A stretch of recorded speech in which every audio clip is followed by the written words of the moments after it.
Hello friends, welcome back to my channel Vikas tech for you.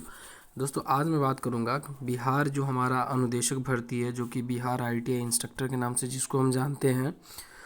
दोस्तों, इससे पहले मैंने पोस्ट के रिगार्डिंग मैंने 2404 पोस्टों के लिए मैंने ये नोटिफिकेशन वाला जो था, जो कि 583 पोस्ट को दोस्तों कैंसिल करके, जो हमारा श्रम संसाधन विभाग जो है रिक्वेस्ट किए थे कि इसको कैंसिल करके और सर जो है आपको 2404 पोस्ट पे बहाली किया जाए, क्योंकि बजट में भी ये था कि बीटीएससी जो है आपके लिए 2404 वाला जो दोस्तों आपको नोटिफिकेशन आपको देखने को मिलेगा। दोस्तों, कुछ फ्रेंड्स क्या हुआ था कि वो बता रहे थे कि सर इसके लिए एलिजिबिलिटी क्राइटेरिया क्या है, कौन कौन से लोग जो है इसमें फॉर्म को फिल कर पाएंगे और इसके लिए मुझे क्या क्या आवश्यकता है। तो मैं आपको दोस्तों जो कमेंट किए थे, इसीलिए मैं आपको बताना चाह रहा हूँ कि दोस्तों कि आप अगर उसमें बिहार आईटीआई अनुदेशक भर्ती में और आप उसमें अप्लाई करना चाहते हैं, तो दोस्तों सबसे पहले जो है मैं चलिए एक एक करके बात करता हूँ आईटीआई डिप्लोमा और बीटेक वाले के लिए क्या क्या आपको मांगेगा। क्योंकि पिछले बार का अगर मैं बात बता दूं, जो इससे पहले, क्योंकि ये तो दोस्तों आपको पता 2011 के बाद कोई वैकेंसी ही नहीं आई है, आपको भी ये पता होगा। और ये वैकेंसी आपको अब जो है बहुत ही जल्द आपको देखने को मिलेगा, क्योंकि अब ये पूरा तैयारी में लग चुके हैं। और आप ये भी सोच सकते हैं कि इलेक्शन भी सामने आपको दिख भी रहा होगा। तो इसलिए जब भी कोई बड़ी वैकेंसी आती है तो दोस्तों ये इलेक्शन में पंचवर्षीय योजना आप कह सकते हैं इसको। तो इसीलिए हर एक जो भी बड़ा वैकेंसी का जो है, वो चाहे टीचर का हो या किसी भी डिपार्टमेंट में, तो आप मैक्सिमम यही देखेंगे इलेक्शन के टाइम में दोस्तों आपको वैकेंसी देखने को मिलेगा। अभी बता दूँ आपको, बिहार इलेक्ट्रिसिटी की भी यही है। कुछ दिन पहले सभी लोग की मतलब पूछने गए थे सभी लोग बैनर लेके कि सर क्या होगा, तो हम लोग का तो उसमें भी ये लोग भी बता रहे थे कि अगस्त तक, वैसे फिर कुछ बता रहे थे कि नहीं इस साल नहीं है, इस साल कोई चांस नहीं है। तो वो सब भी दोस्तों आपको उस भी पोस्ट में बहुत सारे वैकेंसी जो आईटीआई के लिए हैं, जो भी दोस्त आईटीआई किए हैं। चलिए मैं आपको बताता हूँ अभी अनुदेशक भर्ती को लेकर कि आपकी प्रोसेस जो है। मैंने उस दिन बीटीएसयू को भी सॉरी श्रम संसाधन विभाग को मैंने कॉल किया, तो वो भी बता रहे थे कि मतलब अब एक तरह से आप नोटिफिकेशन उन्हीं का था, सर्कुलेट जो कर रहा था। मैं अपने चैनल पे भी डाला था ये बात, तो ये चीज़ सही था।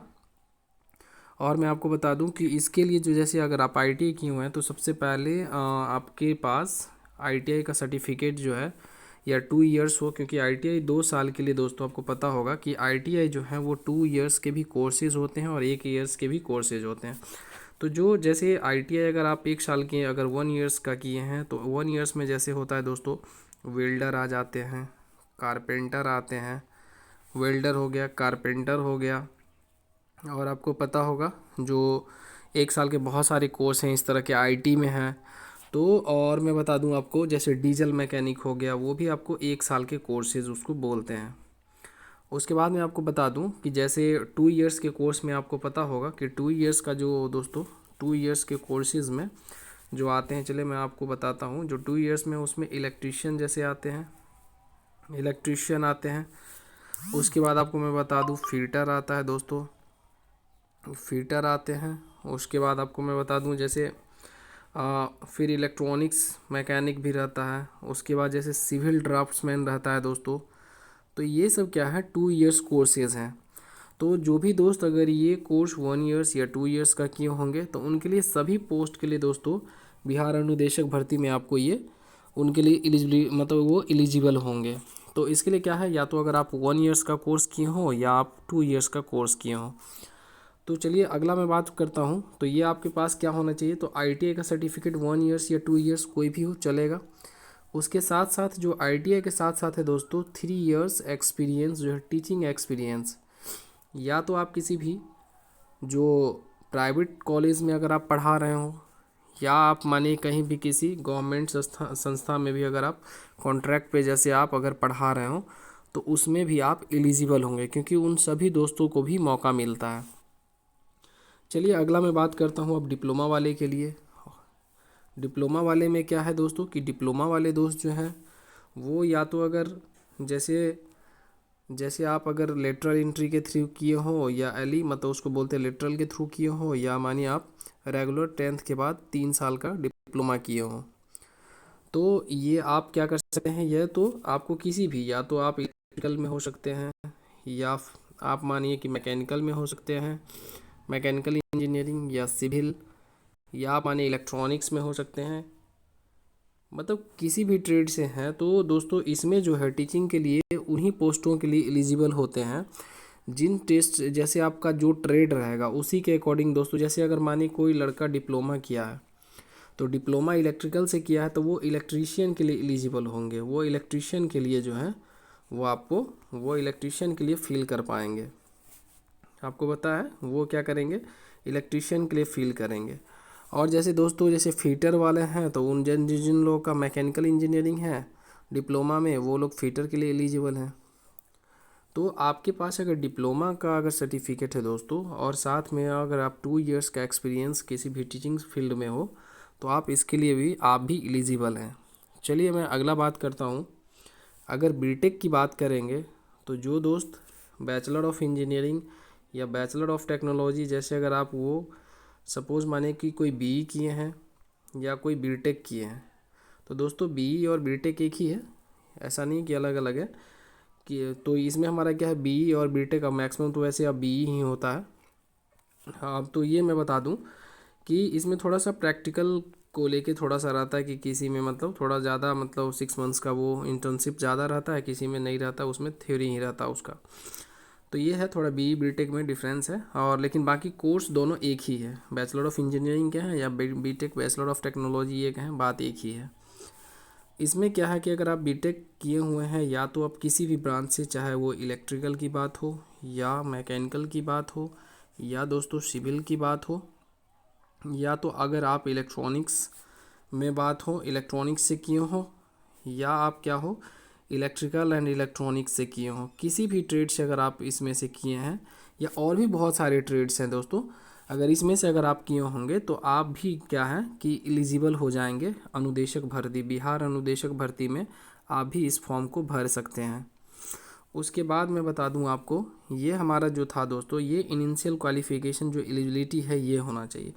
और दोस्तों क्या है कि गवर्नमेंट कभी कभी क्या होती है कि एक नया नया जैसे रूल भी ला देता है, तो अभी इसके लिए थोड़ा सा जब तक फाइनल नोटिफिकेशन नहीं आएगा, तो थोड़ा कहना मुश्किल है कि इस बार हो सकता है कहीं वो कुछ परिवर्तन भी कर सकता है। लेकिन जो पिछला बार का था, तो दोस्तों यही है। या आप किसी अदर मतलब यूपी का भी बात करेंगे, तो यूपी में भी दोस्तों यही चीज़ है।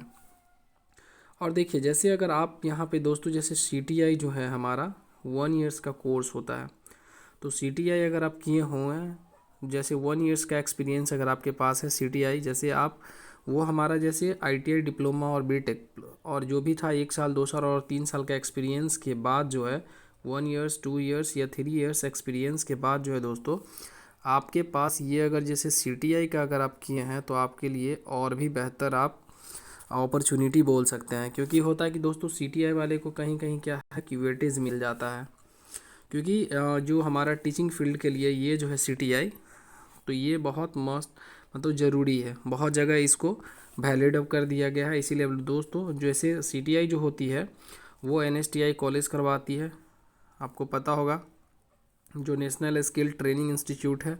तो बहुत सारे मतलब इंडिया के अंदर बहुत सारे एनएसटीआई कॉलेज हैं।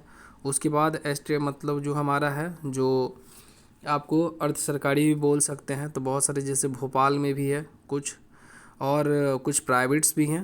तो जिन दोस्तों का जैसे इंट्रेंस वो सीटीआई के लिए निकलती हैं, जो लोग अगर माने कि सीटीआई पास कर जाते हैं, तो उनको गवर्नमेंट कॉलेज में दोस्तों ये क्या है, उनको इंट्रेंस मतलब एक एडमिशन हो जाती है। तो उसमें आपको सिर्फ और सिर्फ थोड़ा सा खाने का खर्चा आपको लगेगा, बाद बाकी जो है रूम रेंट सब नहीं लगता है दोस्तों।